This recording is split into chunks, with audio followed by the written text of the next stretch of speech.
ABP news को दिए interview में बीजेपी अध्यक्ष अमित शाह ने कहा कि दिल्ली का चुनाव मोदी सरकार के कामकाज पर जनमत संग्रह नहीं है। और इसी सवाल पर आम आदमी पार्टी के नेता आशीष खेतान से बात की है मेरे सहयोगी अंकित गुप्ता ने। दिल्ली चुनावों में प्रचार का आखिरी दिन, हर एक पार्टी की कोशिश ये कि जनता तक पहुंचा जाए और जनता को अपनी पार्टी की तरफ, नेताओं की तरफ आकर्षित किया जाए, उनके वोट बटोरे जाए। हमारे साथ मौजूद है आशीष खेतान, क्योंकि यहाँ पर कुछ बयान भी आने शुरू हुए हैं। बीजेपी की तरफ से कहा गया कि इन चुनावों को नरेंद्र मोदी सरकार के रेफरेंडम के तौर पर नहीं देखा जाना चाहिए। आशीष, क्या इन चुनावों को वाकई में नरेंद्र मोदी सरकार के रेफरेंडम के तौर पर नहीं देखा जाना चाहिए? क्योंकि आप लोग लगातार अपनी रैलीज में यही सवाल खड़े कर रहे हैं कि 8 महीने में क्या किया, 7 महीने में क्या किया, क्या जो वादे किए थे उनका क्या हुआ। तो आप लोग तो इसको रेफरेंडम के तौर पर ही पेश कर रहे हैं।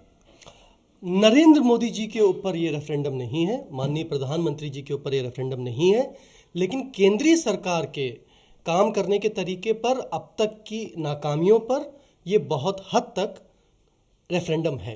तो मैं आंशिक रूप से सहमत हूँ वेंकैया नायडू जी की बात से कि ये मोदी जी के ऊपर रेफरेंडम नहीं है, लेकिन केंद्र सरकार की अब तक की असफलताएं, उनकी नाकामियों पर ये जरूर रेफरेंडम है। क्योंकि जनता अब ये पूछ रही है कि कहाँ गए वो पुराने वादे। बहुत हुई बिजली पानी की हाहाकार, बहुत हुई महंगाई की मार, बहुत हुआ नारी पर अत्याचार, वो सारे नारे ये भूल गए। अब ये कहते भी नहीं है कि अच्छे दिन आने वाले हैं। महंगाई बढ़ गई, बलात्कार की घटनाएं बढ़ गई, लॉ एंड ऑर्डर बहुत ख़राब हो गया, बिजली के दाम कहते थे घटाएंगे, 20% बढ़ा दिए, पानी की किल्लत बढ़ गई, करप्शन चारों तरफ है, भ्रष्टाचार है। तो लोग तो निराश हैं और लोग कह रहे हैं कि बर्तन बजने की आवाज़, तो जैसे अकबर इलाहाबादी ने कहा था कि बहुत देर से बर्तन खड़खड़ाने की आवाज़ आ रही है, लेकिन खाना कब आएगा पता नहीं। तो खाने का इंतज़ार 8 महीने से हो रहा था। अब उनको लग गया है लोगों को कि जहाँ तक दिल्ली का मामला है, दिल्ली में एक ऐसे मुख्यमंत्री की ज़रूरत है जो 24 घंटे काम करे।